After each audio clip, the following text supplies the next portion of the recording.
Alright guys, so today I'm going to talk you through one of my favorite 4-day splits, one that I've used and I use with hundreds of my clients and help them build muscle, shred body fat and get into the best shape of their lives.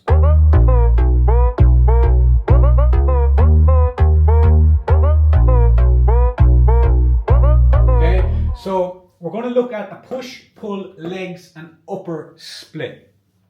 I'm going to talk you through like the sets, the reps, etc. But first, I want to talk you through the actual exercises themselves. Okay, so day one, we're going to go with a push.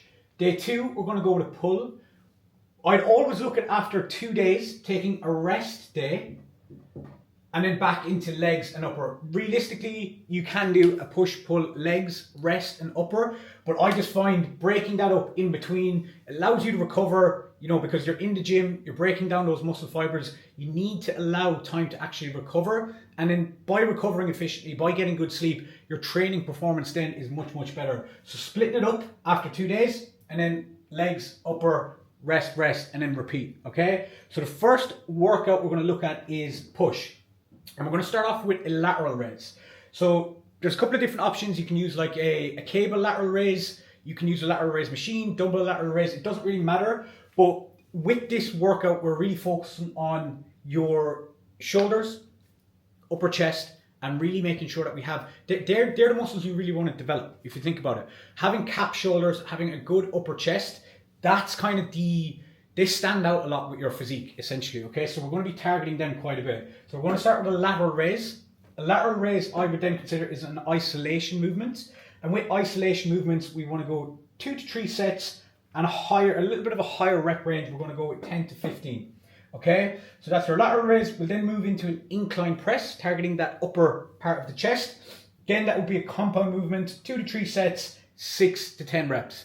And just to get it out there straight off the bat, your rep range, it's not crazy important.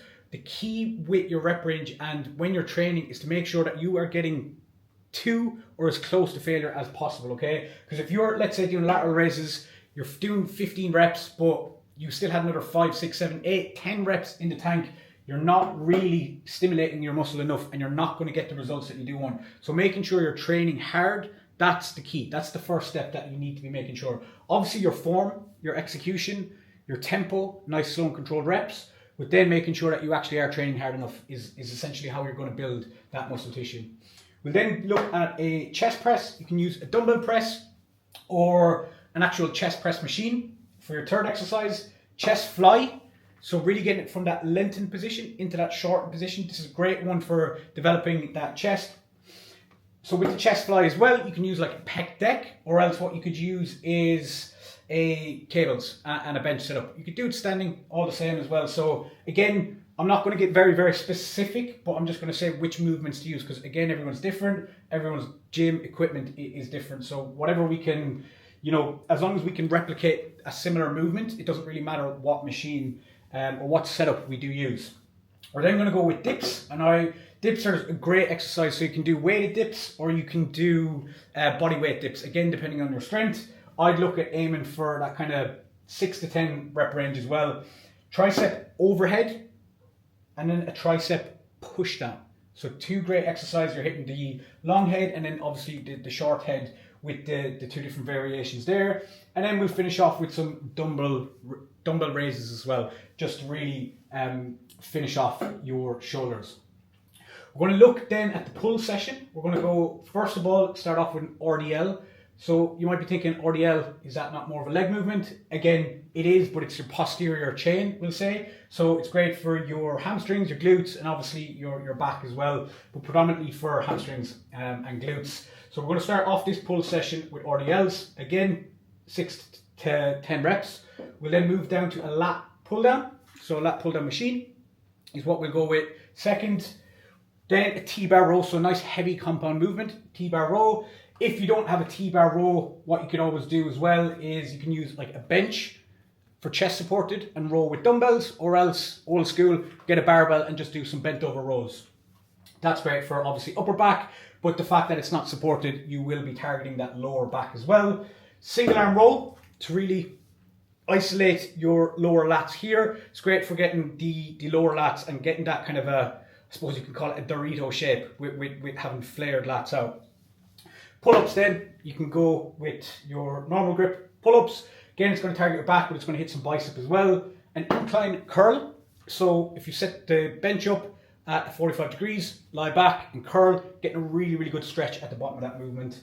And then hammer curls. So with the hammer curls, you can either use dumbbells, or else what we can do is a cable stack as well, and just use a rope to do those hammer curls. So again, you know, your compound movements will be your RDLs, your lat pull down, your T-bar row, your pull-ups. So we'll go for the lower rep range. And then for the single arm rows, incline curl, hammer curls, bicep, tricep, we'll go with the kind of 10 to 15 rep range. Again, with some of these kind of like bigger compound movements, so if you're doing like a squat, an RDL, you can take a little bit longer of a rest period here as needed. These I normally go like a minute to 30 seconds. With kind of some of these bigger movements, I might go like 2 to 2.5 minutes of a rest in between. Then I'd look at taking that rest day here. But again, you know, we can go straight into that fourth day or the third day as well. Straight onto legs, we'll go a leg extension for your quads, a leg curl for your hamstrings, hack squat, which is a great compound movement, mainly for quads as well, but it's a great compound movement overall. Your Bulgarian split squats. So again, you can do it with dumbbells, set it up with a Smith machine, your hip thrust, barbell, bench, or again, you know, some gyms have a hip thrust machine. Again, isolation, compound, calf raises, isolation, you can go higher rep range. And then what I like to do on my leg day is just tag some abs towards the back end as well. And then with ab training as well, the way I like to do that is I'll just pick 3 movements. So the movements that I, you know, find I best connect with and get a best contraction with is hanging leg raises, a cable crunch, and then some sort of like a twist. So whether it's like with a dumbbell, Bulgarian twist, or what I like to do is actually hang from the bar and do window wipers as well. I find them very, very beneficial. But with your ab training, you don't need to be doing crazy workouts trying to build up some sweat. You want to train your abs like you're training your biceps. You want a nice controlled movement, time under tension, and then be progressing the weight or the reps on a weekly basis. Then we'll slide this over here. We're going to go with an upper. So this is kind of, you know, we're hitting your push, your pull, your legs. We've hit each muscle group once, twice if you include the RDLs for your legs. And in here, we're just going to focus on your back, your chest, your shoulders, and your arms, just to kind of top up towards the back end of the week and get a little bit more volume, essentially, okay? Let's make sure I'm in this shot. So we're going to go with a wide grip pull-up. So earlier in the week, we did a neutral grip. This time we're going to go with a wide grip. This will target more so those lats. Incline press. Again, you can do an incline press like on a Smith machine. So if you've done an incline press here with the dumbbells, I'd probably look at using a Smith machine here. Some sort of a row. I'd go with a bent over row personally here. So here, if we're doing a T-bar row, I'd go bent over row here. Here, if we're using a T-bar row and we don't want to do a bent over row, for some reason, you could do, again, like a chest supported row here.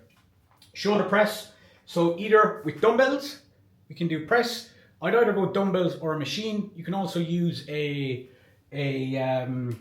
barbell to do that. But personally, I prefer I prefer, as long as you have a good shoulder press machine, that's what I'd be looking at using. Again, compound, tricep dips. So earlier in the week we done like the full body weight dips. It's going to get a lot of chest here, so all upper body really. These dips are great for building, you know, a lot of muscle on that upper body frame. This is more so isolating your triceps here. So again, you know, with this you can I'd go more the 10 to 15 reps. You can do lower as well. With all exercises you can go a little bit lower, but I like to just go a little bit higher reps, higher volume on like my bicep, tricep and isolation. Overhead again, and then we'll go with a cable curl to top off those arms and blow the fuck up, get jacked. But that's where we're at, guys. So I think this is a really, really good split. Alternatively, what you could do is you could just go push, pull, legs. If you only have 3 days, again, try it in, out within an hour and 15 is more than enough. But I think for a 4-day split, this is definitely one of my favorite splits. And again, as I said, I've used hundreds of guys amazing results, built muscle, shredded fat. Again, you know, diet comes into play with that. But this, from a training standpoint, add a little bit of cardio in there as well, and you're good. Peace and love.